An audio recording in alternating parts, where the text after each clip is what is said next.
Alright, this is the fourth lesson on solving equations. What we're going to do is we're going to work a little bit with the distributive property. So there's a couple of ways to do this. So this problem right here, I'm actually going to do it two different ways. So generally what you're going to do is whenever there's parentheses in an equation, you're going to want to get rid of that.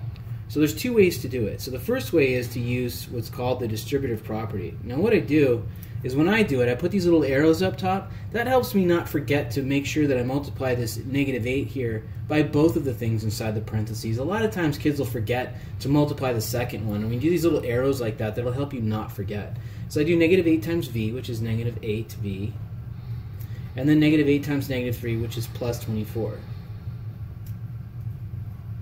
And then what I'm going to do is I'm going to write distributive property. Okay. The next thing I'm going to do, like we did on the solving with the two-step equations, the last video, video 3, you might want to look at that if you're a little confused here, is I'm going to do -8v plus 24 minus 24 is equal to 88 minus 24. And then I'm going to do -8r is equal to, this comes to 64. And then I'm going to do multiplicative inverse to get rid of this -8 here. So I do -1/8 times that is equal to 64 times -1/8. And then I have r is equal to -8. Now with this particular question, there's another way that it could have been done. If you notice, this goes into this one right here. So if you notice something like that, there's a quicker way to do this. What I could actually do is I can start off with the multiplicative inverse.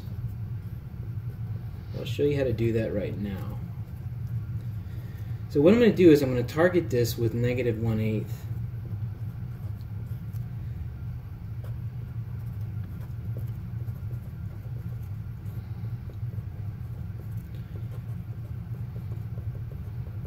This is my original right here.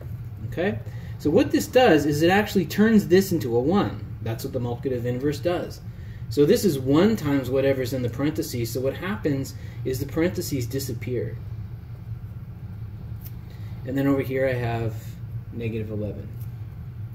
And then what I'm going to do is I'm going to do my additive inverse with this -3.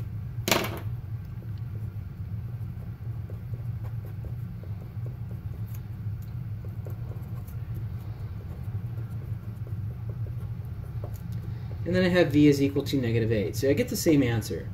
So this is something you can do sometimes, but honestly, I started off with this because that's what you're going to be doing most of the time. Let's take a look at this problem down here. Now, if you tried to do this the same way, maybe 8 goes into 104. Actually, it does. However, 8, if I divide this -4n by 8, I'm going to end up with a -1/2 n. And when you have fractions, when you're solving equations, that ends up a big mess. So always try to avoid fractions. I know I always do. It makes things a lot easier. I never have to use a calculator.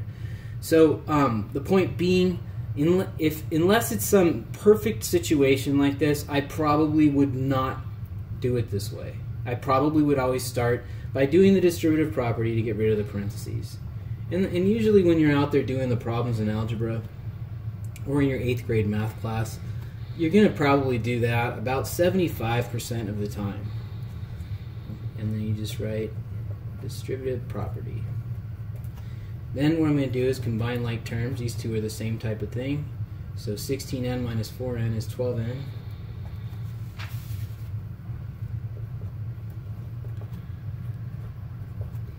Let's combine like terms. And then 12n, I'm going to go ahead and get rid of my constant term first.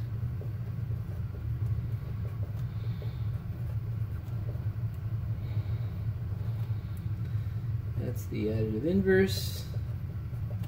And then I have 12n is equal to 96.